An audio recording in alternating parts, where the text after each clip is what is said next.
ఈరోజు బ్రహ్మముడి సీరియల్ రాజ్కి మాటిచ్చిన స్వప్న కవి మాటలకు అల్లాడిపోయిన రాజ్. ఊహించని మలుపు. కావ్యమాయ మాటలతోనే కళ్యాణ్ అప్పుల పెళ్లిని రాజ్ జరిపించాలని అనుకుంటున్నాడని ధాన్యలక్ష్మి భ్రమపడుతుంది. కావ్యకు అపర్ణ సపోర్ట్గా నిలుస్తుంది. కళ్యాణ్ను కలుస్తుంది కావ్య. అప్పు పట్ల అతడి మనసులో ఏముందో తెలుసుకోవాలని ప్రయత్నిస్తుంది. అప్పును ప్రేమిస్తున్నావా? నా చెల్లెలిని పెళ్లి చేసుకోవాలని అనుకుంటున్నావా అని కళ్యాణ్ను అడుగుతుంది కావ్య. ఇదే విషయం మీ అన్నయ్యతో చెప్పావా? లేదంటే ఆయనే మీ మధ్య బంధం గురించి భ్రమపడుతున్నారా అని కళ్యాణ్ నిలదీస్తుంది. కావ్య కవి అప్పుని ప్రేమిస్తాడని రాజ్ గ్రహించాడు. అయితే కవి మాత్రం మనసు విప్పి అప్పుని ప్రేమిస్తున్నా అని చెప్పలేదు. దాంతో రాజ్ చాలా ప్రయత్నాలు చేశాడు కవి మనసు బయట పెట్టించడానికి. ఆ క్రమంలోనే కవి మనసులో అప్పు ఉందని రుద్రానికి నిజం తెలిసిపోయింది. దాంతో వెంటనే ధాన్యం మనసు మార్చడానికి కళ్యాణ్ని పెళ్లి చేద్దాం, ఓ మంచి సంబంధముంది అంటూ పుల్లవేస్తుంది. దానికి ధాన్యం ఫిక్స్ అయిపోతుంది. అదే పంచాయితీలో కావ్యను కూడా చాలా మాటలు అనేస్తుంది ధాన్యం. అయితే కావ్య, చూడండి చిన్న అత్తయ్య, మా అప్పుకి ఆల్రెడీ సంబంధం కుదిరింది. పెళ్లి ఫిక్స్ చేసుకునే వచ్చాం. మీరు నన్ను అనుమానిస్తున్నారని కాదు. కవిగారి మంచి జరుగుతుంది అంటే నేను మీరు కుదర్చిన సంబంధానికి కవిగారిని ఒప్పిస్తాను అంటూ మాట కూడా ఇస్తుంది. ఈ క్రమంలోనే నేటి కథనం ఉత్కంఠగా సాగింది. కవిని ఆరతీసిన కావ్య కళావతి ధాన్యలక్ష్మికి మాటిచ్చిన తర్వాత పైకి వచ్చి రాజ్తో ఆ సంగతి చెప్పడంతో రాజ్ కోపంగా, అలా మాట ఎందుకు ఇచ్చావ్? మన కళ్యాణ్ అప్పుని ప్రేమిస్తున్నాడు అంటూ షాకిస్తాడు. బిత్తరపోయిన కళావతి వెంటనే రాజ్తో, అలా అని మీరు పొరబాటు పడుతున్నారంతే. కళ్యాణ్ అలా ఎందుకు ప్రేమిస్తారు? నేనే స్వయంగా కవిగారిని అడిగి తెలుసుకుంటాను అని కళ్యాణ్ ముందు వెళ్తుంది కావ్య. ఆ సీన్ నేటి కథనం ప్రారంభంలో మొదలైంది. అయితే అప్పుని కలిసినప్పుడు కవి మనసు ప్రేక్షకులకు స్పష్టమైంది. కవి అప్పుని ప్రేమిస్తున్నాడని. కవి తెలివైన సమాధానం, నిజం చెప్పండి కవిగారు, మీ అన్నయ్య పొరబాటు పడుతున్నారు కదా, మీరు అప్పుని ఎప్పుడూ స్నేహితురాలిగానే చూశారు కదా అంటూ కావ్య కవితో మాట్లాడేసరికి కవి మనసులో మాట బయటపెట్టడు. వదిన, అప్పు సంతోషమే నాకు ముఖ్యం. నేను ఏమనుకుంటున్నానో అన్నయ్య ఏమనుకున్నాడో ఇవన్నీ వదిలేయండి. అప్పుకి ఏది ఇష్టమైతే అదే చేయండి వదినా. అబ్బాయిని పెళ్లి చూపుల్లో చూసి ఇష్టపడింది కదా, ఇంకెందుకు ఇన్ని అనుమానాలు, వదిలేయండి అంటూ తెలివిగా సమాధానం ఇస్తాడు కవి పెళ్లికి ఒప్పించే ప్రయత్నం. దాంతో కావ్య కవితో, హమ్మయ్యా, నాకు చాలా సంతోషంగా అనిపిస్తోంది మీ మనసులో ఏం లేనందుకు. మీరు ఒక్క సాయం చెయ్యాలి కవిగారు అంటుంది. ఏంటి వదినా? అప్పు పెళ్లికి నేను రాకూడదు అంతే కదా అంటాడు కవి. లేదు కవిగారు, మీ అమ్మగారు చూసిన సంబంధం ఒప్పుకుని మీరు కూడా పెళ్లి చేసుకోవాలి అంటుంది కావ్య. ఏంటి వదినా మీరు అనేది అంటాడు షాక్ అవుతూ కవి. అవును కవిగారు, మీ అమ్మగారి అనుమానాలని పోవాలంటే మీరు ఈ పెళ్లికి ఒప్పుకోవాలి అంటుంది కావ్య. నా మీద గౌరవముంటే వదిన మీరు ఏం మాట్లాడుతున్నారు? నా మనస్కి అయిన గాయం ఇంకా మానలేదు. అది అంత సులవా అంటాడు కవి. లేదు కవిగారు, మీ బాధ్యత నేనే తీసుకున్నాను.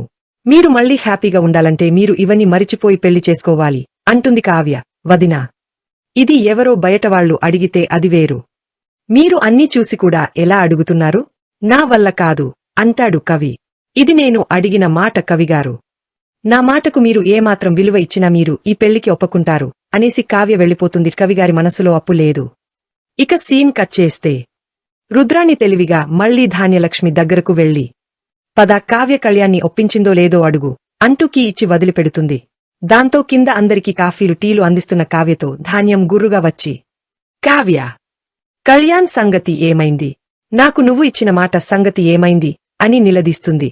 దాంతో కావ్య, నేను కవిగారిని కనుక్కున్నాను, ఆయన మనసులో అప్పు లేదు అంటుంది. వెంటనే ధాన్యం, పెళ్లి సంగతి ఏమైంది, వాణ్ణొప్పించలేదా అంటుంది ధాన్యం. షాకిచ్చిన రాజ్. ఇక రాజ్ అప్పుడే ఎంట్రీ ఇచ్చి, ఎవరూ ఎవరినీ ఒప్పించకర్లేదు, కళ్యాణ్ మనసులో అప్పు ఉంది అంటాడు. అంతా బిత్తపోతారు. కూర్చున్నవాళ్లు కూడా బిత్తపోయి లేస్తారు. ఏంటి అంటుంది ధాన్యం బిక్కముఖం వేసి. నువ్వు సరిగానే విన్నావ్ పిన్ని. ఇంకో మాట కూడా చెబుతాను, రెండోసారి అడకుండా విను. నేను కళ్యాణ్కి అప్పుని ఇచ్చి పెళ్లి చేద్దాం అనుకుంటున్నాను అంటాడు రాజ్. అంతా షాక్ అవుతారు. ఏమంటున్నావ్ రాజ్? మళ్ళీ ఏంటి ఇదంతా అంటుంది ఇందిర. డేవిడ్ వాళ్ల పెళ్లి జరిపించే తీరతా? వాడి మనసు నాకు అర్థమైంది అంటాడు రాజ్. దాంతో కావ్య కోపంగా, మీకు ఒక్కసారి చెబితే అర్థం కాదా? చిన్న అత్తయ్యకు అంటే వెర్రితనం పెరిగిపోయి అలా మాట్లాడుతున్నారు. మీరేంటండి? కవిగారి మనసులో అప్పు ఉందంటారు? నేను కవిగారిని స్పష్టంగా అడిగాను. అప్పు లైఫ్ బాగుండాలని కోరుకుంటున్నారు అంతే అంటుంది కావ్య. వాడి జీవితం బాగుండాలని నేను కోరుకుంటున్నాను కాబట్టి అప్పుతోనే పెళ్లి జరిపించాలని కోరుకుంటున్నాను. అదే జరగబోతుంది అంటాడు రాజ్. రుద్రాణి, రాహుల్ బిక్కుముఖాలు వేస్తారు రాజ్ మాటలకు. ధాన్యంపై అపర్ణాదేవి ఫైర్. ఇక ధాన్యం కోపంగా, ఆగండి, ఏంటిది? ఇద్దరికిద్దరు వాడి విషయంలో ఏవేవో మాట్లాడుకుంటున్నారు. నేను కళ్యాణ్కి వేరే అమ్మాయితో పెళ్లి చేయాలి అనుకుంటున్నాను. మీరు నేను ఎంత వాదించుకున్నా ఆవిడ అనుకున్నదే చేస్తారు. ఈ విషయంలో మన మధ్య భేదాభిప్రాయాలెందుకు? చూద్దాం చిన్న అత్తయ్యగారు ఏం నిర్ణయం తీసుకుంటారు అంటుంది కావ్య. అంటే ఏంటి? నువ్వు అనుకున్నదంతా నీ భర్తతో నడిపించేసి ఎంత జానతన్ చూపిస్తున్నావ్ అంటుంది ధాన్యం. ఇక అపర్ణాదేవి. ధాన్యంపై ఫైర్ అవుతుంది ఆమె మాటలకు. స్వప్న కూడా ఫైర్. ఇలా రచ్చ కొనసాగుతుంటే రాజ్ కోపంగా, చూడు పిన్ని, ఈ విషయంలో ఏదైనా నేనే నిర్ణయం తీసుకున్నాను. ఇందులో కళావతి తప్పేం లేదు అంటాడు. ఎందుకు లేదు? ముందు ఈ ఇంటి పెద్దలు ఎవరో గుర్తించింది. వాళ్లను తన బుట్టలో వేసుకుంది. ఎవరి మాయ మాటలకు లొంగని మీ అమ్మ కూడా అదే బుట్టలో పడిపోయింది. ఇక నిన్ను అయితే ఏకంగా కొంగుకు కట్టేసుకుంది. ఆ కనకం, కావ్య కలిసి రాజ్ మనసు మార్చేశారు అంటూ ధాన్యం తప్పుగా మాట్లాడుతుంది. దాంతో స్వప్న కూడా ధాన్యమీద ఫైర్ అవుతుంది. అయినా ధాన్యం తగ్గదు. లాజిక్గా మాట్లాడిన సుభాష్. కనకం ఫ్యామిలీని ఇరికించే ప్రయత్నం. దాంతో సుభాష్ కోపంగా, అమ్మ కావ్య రాజ్కి వ్యతిరేకంగానే వాదిస్తుంది కదా, కళ్లకు కనిపిస్తోంది కదా అంటూ లాజిక్ మాట్లాడతాడు.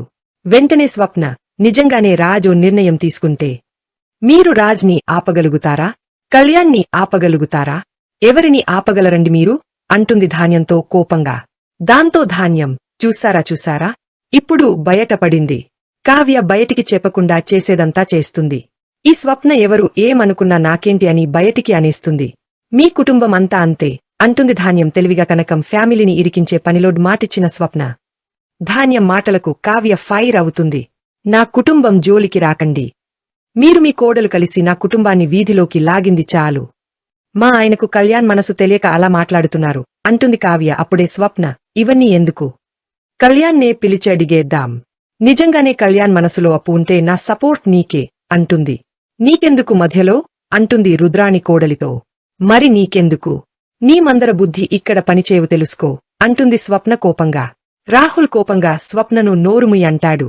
వెంటనే రాజ్, సరే అయితే ఇప్పుడే కళ్యాణ్ని తీసుకొచ్చి నిజం చెప్పిస్తాను అంటూ కవి రూంకి వెళ్లి కవిని వెంటబెట్టుకుని కిందకు వస్తాడు. తమ్ముడి కోసం అల్లాడిన రాజ్. దాంతో రాజ్, సరే అయితే ఇప్పుడే కళ్యాణ్ని తీసుకొచ్చి నిజం చెప్పిస్తాను అంటూ కవి రూంకి వెళ్లి కవిని వెంటబెట్టుకుని కిందకు వస్తాడు.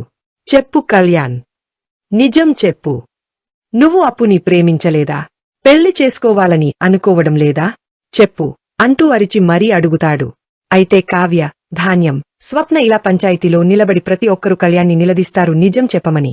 దాంతో కవి, లేదు, ప్రేమించడం లేదు, తను బాగుండాలని కోరుకున్నాను అంతే అంటాడు. దాంతో రాజ్ కవిని చాలా రిక్వెస్ట్ చేస్తాడు. అయినా కవి మనసు విప్పడు, నిజం చెప్పడు. నెక్స్ట్ ఎపిసోడ్ చాలా ఇంట్రెస్టింగ్ గా ఉంటుంది. కొత్తగా చూస్తున్న వారు సబ్స్క్రైబ్ చేసుకోండి.